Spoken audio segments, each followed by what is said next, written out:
Keberlanjutan KKR Aceh penting dengan mandat pengungkapan kebenarannya. Rekan Jempa, jangan lupa subscribe, like, komen, dan share video ini.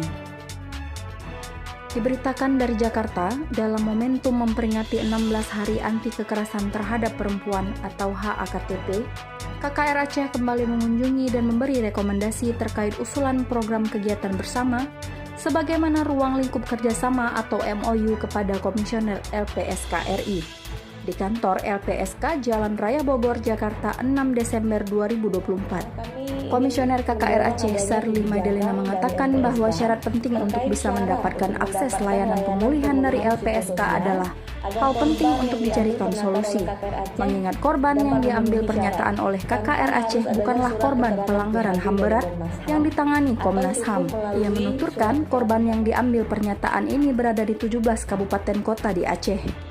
KKR tidak bekerja sebagaimana Komnas HAM karena mandat lembaga ini non-yudisial. Namun, pemenuhan hak korban adalah bagian yang penting yang harus dipertimbangkan sebagaimana yang dipaparkan, baik kondisi korban, dampak yang mereka alami, serta kebutuhan yang mereka harap dipenuhi. Terutama, korban kekerasan seksual tentu layak menjadi prioritas. Senada dengan Sarli, Komisioner Bustami juga menjelaskan bahwa pengungkapan kebenaran yang dilakukan pihaknya tahun ini bertambah 1.200. Sehingga nanti data korban pelanggaran HAM masa lalu di Aceh menjadi 6.395 yang juga membutuhkan pemenuhan haknya. Setelah itu, KKR akan mengusulkan rekomendasi reparasi ke pemerintah Aceh. Maka tentu peran pemerintah pusat sangat diharapkan untuk membantu pemulihan korban serta memperkuat lembaga KKR Aceh tentunya. Menanggapi hal tersebut, Ketua LPSK RI Brigjen Pol Purna Dr. Ahmadi mengatakan bahwa keberlanjutan lembaga KKR Aceh sangat penting dan korban-korban yang diambil pernyataan juga tentu harus dipenuhi hak-haknya. Ia menuturkan bahwa akan mendukung KKR Aceh terutama dalam pengungkapan kebenaran, serta terkait syarat untuk mendapatkan layanan LPSK, maka akan mengupayakan mencari solusi dengan duduk bersama Komnas HAM, Komnas Perempuan, Komisi 13 DPR RI, juga kementerian terkait. Adapun Wakil Ketua LPSK Sri Suparyati mengatakan bahwa pemulihan untuk korban kekerasan seksual konteks pelanggaran HAM tentu sangat penting untuk disusun mekanismenya. Ia mengungkapkan, peristiwa kekerasan seksual itu termasuk extraordinary.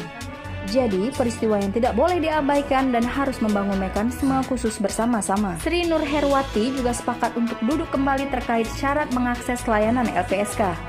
Juga merespon kebutuhan pemenuhan hak korban dan usulan program kegiatan sebagaimana ruang lingkup kerjasama atau MOU antara KKR Aceh dan juga LPSK.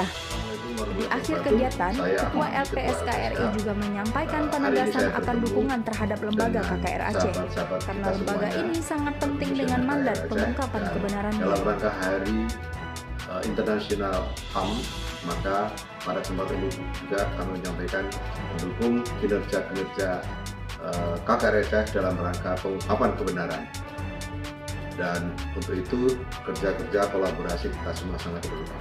Terima kasih. Assalamualaikum warahmatullahi wabarakatuh.